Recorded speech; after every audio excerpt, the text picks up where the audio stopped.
Hi, I'm Robert Esther, and this is livingpianos.com. The question today, and I got this from a viewer, they asked, how do you know when the pedal markings are written by the composer?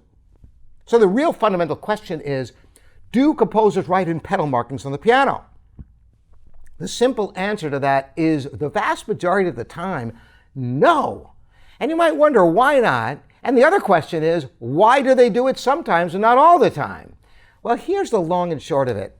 Pedaling on the piano encompasses so many decisions that have to be made, not only from an artistic and personal expression standpoint, but also the acoustics of the room. For example, let's say you're performing a concert in a church or a chapel that has very live acoustics. It's almost like putting the pedal down, that echoey effect. So in a room such as that, in order not to get muddied sound, you would use much less pedal than in a dry room with carpeting and drapes where there's no natural reverb. Also, pianos differ. For example, I'm on this Mason and Hamlin, and if I play a high note, like a high E, you have a damper. And you notice that the note ends very quickly. And the F,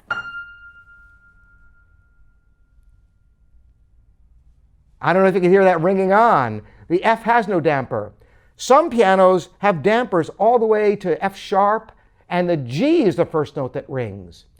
If I were sitting down on a Steinway, or if you have the opportunity to play a Steinway or a Baldwin, this E has no damper, so it rings on.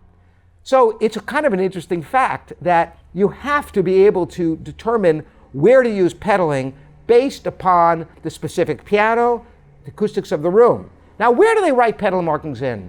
Generally speaking, if there's really a place where you wouldn't expect the pedal to be, they'll write it in to guide you so you understand the composer's intentions. However, oftentimes you'll see pedal markings all over the score. How do you know if they're written by the composer? Well, I recommend getting editions that are referred to as urtext. Urtext editions are only what the composer wrote. And if there are other markings, they usually will have it in a different typeset, maybe in gray, or they'll have footnotes telling you. Now, composers almost never wrote fingerings in. So whenever you see fingerings in your score on piano, those are written in by the editor, not the composer, along with pedal markings. And sometimes you got to be careful because expression markings and all sorts of things can be added by the editor.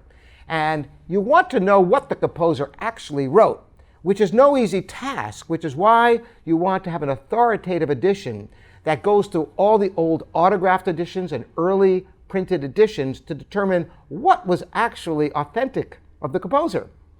So you have to use your own judgment with pedaling, and the guides in there are only editorial suggestions the vast majority of the time, and occasionally actual pedal markings.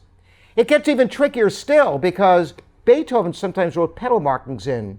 But if you ever had the opportunity to play a Beethoven-era piano, they are drastically different from modern pianos. So you might not even pedal the same on a Beethoven piano as you would on a modern piano. So you have to take it all with a grain of salt. A good teacher will guide beginning and intermediate students writing in pedal markings so you understand the nature of how to deal with pedal changes. Essentially, it's generally where harmonies change. However, it can get much more complicated in music that has different lines, notes you can't possibly hold with your fingers because they last longer than you can stay there because you've got to get to other places on the keyboard.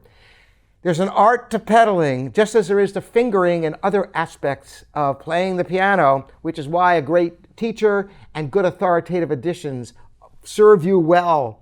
Thanks for the great questions. I appreciate that one in particular. And we'll see you next time here at livingpianos.com, your online piano store.